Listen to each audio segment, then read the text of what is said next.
उसे रास्ते से हटाए बिना वो अपने प्रेमी के साथ नई जिंदगी नहीं बिता पाएगी। आरोपी बोला कि चाकू मुझे दे, तू देर लगाएगा। पीठ और गले पर ताबड़तोड़ वारों के चलते मौके पर ही सुरेंद्र की मौत हो गई। नागौर जिले के डीडवाना कुचामन क्षेत्र की शांत और वीरान मरुस्थली हवा के बीच ऐसी वारदात सामने आई जिसने रिश्तों, विश्वास और प्रेम के नाम पर किए गए अपराध की भयावह सच्चाई को उजागर कर दिया। यह मामला रेखा नाम की युवती, उसके पति सुरेंद्र और प्रेमी राजूराम के बीच जन्मे लव अफेयर की वो त्रासदी बन गया जिसमें पति की बेरहमी से हत्या कर दी गई। हत्या का प्लान नागपुर से बैठकर वाईफाई कॉल से तैयार किया गया और राजस्थान की जमीन पर उसे अंजाम दिया गया।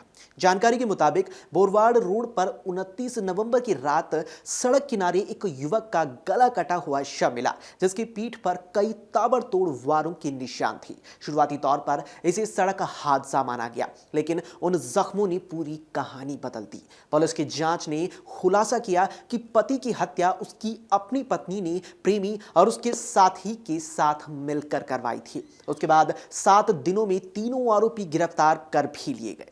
कहानी की शुरुआत 2018 से हुई जब गछीपुरा थाना इलाके के ईटावालाखा गांव के रहने वाले 24 साल के सुरेंद्र और सुरेश दादरवाल की शादी 21 साल की रेखा से हुई। सुरेंद्र पेशे से प्राइवेट स्कूल में शिक्षक था और प्रतियोगी परीक्षाओं की तैयारी कर रहा था। किसान पिता उमराराम और पढ़ाई कर रहे छोटे भाई के सहारे परिवार साधारण लेकिन संतुलित जीवन जी रहा था। शादी के कुछ वक्त बाद ही रेखा की जिंदगी में यहां बदलाव आना शुरू हो गया। वो बीएससी की पढ़ाई करने के बहाने नागपुर चली गई, लेकिन असल कारण उसका किसी और युवक से प्रेम संबंध होना बताया गया। कुचामन में 2020 में कोचिंग ज्वाइन करने के दौरान रेखा की मुलाकात 21 साल के राजूराम से हुई। ये मुलाकात धीरे धीरे लव अफेयर में बदल गई। रेखा जब 2023 में बीएससी पूरी कर नागपुर पिता के पास पहुंची तब भी उसका संपर्क लगातार राजूराम से बना रहा। पिता आर्मी से रिटायर्ड थे और नागपुर में ग्रेनाइट मार्बल का कारोबार संभालते थे। रेखा के मन में अब अपने पति के प्रति लगाव नहीं रहा। वो प्रेमी राजूराम से ही नई जिंदगी शुरू करने का मन बना चुकी थी। पिछले 3 महीनों से वो केवल वाईफाई कॉल के जरिए राजूराम से संपर्क बनाए हुई थी। उसका मन था कि सुरेंद्र उसके लिए अब बोझ बन चुका है और उसे रास्ते से हटाए बिना वो अपने प्रेमी के साथ नई जिंदगी नहीं बिता पाएगी।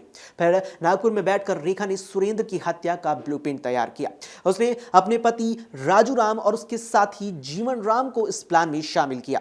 प्लान बेहद आसान लेकिन घातक था। सुरेंद्र को सुनसान जगह पर रोकना, हेलमेट उतारते ही चाकू से ताबड़तोड़ वार करना और पुलिस को भ्रमित करने के लिए मोबाइल और बाइक पर असली नंबर प्लेट बिल्कुल न रखना। इसके लिए चोरी की मोटरसाइकिल का इस्तेमाल भी किया गया। फिर 29 नवंबर 2025 को रेखा ने सुरेंद्र के बोरवाड़ जाने की जानकारी प्रेमी राजू को दी। दोनों आरोपी दिन भर उसकी रेकी करते रहे, लेकिन देर शाम तक कामयाबी नहीं मिली। सुरेंद्र रास्ते में उनसे मिला तो उन्होंने रास्ता भटकने की कहानी सुनाकर उसे रोक लिया। जैसे ही सुरेंद्र हेलमेट उतारकर बाइक से नीचे उतरा, चाकू चमके और सुरेंद्र पर ताबड़तोड़ कई वार कर दिए गए। आरोपी बोला कि चाकू मुझे दे, तू देर लगाएगा। पीठ और गले पर ताबड़तोड़ वारों के चलते मौके पर ही सुरेंद्र की मौत हो गई। शव सड़क किनारे झाड़ियों में फेंक दिया गया ताकि दुर्घटना जैसी स्थिति दिखाई दे। रात होने पर जब सुरेंद्र घर नहीं लौटा तो परिवार ने उसका फोन मिलाना शुरू किया, लेकिन फोन लगातार ही बंद आ रहा था। देर रात पुलिस का फोन आया कि सुरेंद्र सड़क दुर्घटना में घायल हो गया है और उसे अस्पताल लाया गया। परिवार जब अस्पताल पहुंचा तब उन्हें पता चला कि सुरेंद्र अब इस दुनिया में नहीं रहा।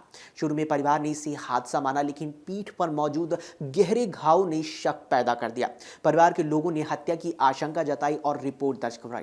फिर सुरेंद्र की मौत के बाद रेखा नागपुर से फ्लाइट पकड़कर जयपुर पहुंची और फिर किशनगढ़ होते हुए पहली बार ससुराल आई। उसने शोक सभा में रोने धोने का नाटक भी किया, लेकिन पुलिस की नजरें उस पर टिक चुकी थी। शादी के 7 साल बाद पहली बार ससुराल आना और वो भी पति की मौत पर यह घटनाक्रम स्वाभाविक बिल्कुल नहीं लगा। इधर पुलिस ने बोरवाड़ रोड का निरीक्षण किया। गहरे जख्मों को देखकर मेडिकल बोर्ड से पोस्टमार्टम करवाया गया। रिपोर्ट स्पष्ट थी कि सुरेंद्र की मौत गले पर धारदार हथियार से किए गए हमले के कारण हुई है। इस सबूत से मामला सड़क हादसे से हत्या में तब्दील हो गया। जांच के दौरान इलाके के सीसीटीवी कैमरों में 2 युवक बाइक पर नजर आए जिनकी नंबर प्लेट नकली थी। पुलिस ने फुटेज खंगाले और संदिग्ध गतिविधियों के आधार पर जीवन राम की पहचान की। उसे हिरासत में लेकर पूछताछ शुरू हुई। शुरुआत में वो जानकारी देने से बच रहा था, लेकिन सख्ती अपनाई गई तो उसने पूरी साजिश उगल डाली। इसके बयान से पुलिस राजूराम और फिर रेखा तक पहुंची। तीनों को 7 दिसंबर 2025 को गिरफ्तार कर लिया गया। पूछताछ में यह भी सामने आया कि आरोपियों ने वारदात से पहले रेखा की सलाह पर कुचामन स्थित डी मार्ट से नया चाकू खरीदा था, जिसने बाद में हत्या का हथियार बनकर सुरेंद्र की जिंदगी खत्म कर दी। जांच में सामने आया कि 2018 में हुई रेखा सुरेंद्र की शादी के बाद रेखा का गौना नहीं हुआ था। 2020 में कोचिंग के दौरान कुचामन में किराए के कमरे में रहने लगी। इसी दौरान उसकी नजदीकियां राजूराम से बढ़ी। फिर 2023 तक दोनों के बीच लव अफेयर पनप चुका था। इसी साल सितंबर में दोनों ने तय किया कि सुरेंद्र को जीवन से हटाना जरूरी है ताकि वे खुलकर साथ रह सके। गचीपुरा थाना इलाके ने आरोपी राजूराम और जीवन मरण का कस्बे में जुलूस निकालकर कानून व्यवस्था का संदेश भी दिया। पुलिस ने इस तरह के अपराधों पर सख्त रुख दिखाया, लेकिन स्थानीय स्तर पर यह भी सवाल उठे कि क्या ऐसे जुलूस अपराधियों के मन में भय पैदा कर भी पाएंगे या फिर नहीं। तीनों आरोपियों को अब यहां न्यायालय में पेश किया गया, जहां से उन्हें न्यायिक हिरासत में भेज दिया गया। मकराना डीवाईएसपी विकी नागपाल ने बताया कि उन्हें शुरू में केवल हादसे की जानकारी मिली थी। परिवार के लोगों के शक और शरीर पर मौजूद घावों के आधार पर मेडिकल बोर्ड से डिटेल्ड पोस्टमार्टम करवाया गया। इसके बाद कई टीमें गठित की गई और केवल 5 दिनों में ही ब्लाइंड मर्डर का खुलासा भी हो गया। जांच में वाईफाई कॉल पर की गई साजिश, चोरी की मोटरसाइकिल का इस्तेमाल और डी मार्ट से खरीदे चाकू सहित सभी सबूत सामने आए, जिसने इस ब्लाइंड मर्डर का खुलासा कर दिया। अगर आप ये वीडियो YouTube पर देख रहे हैं तो हमारे चैनल को सब्सक्राइब कर बेल आइकन दबाएं और Facebook पर देख रहे हैं तो हमारे पेज को लाइक करें।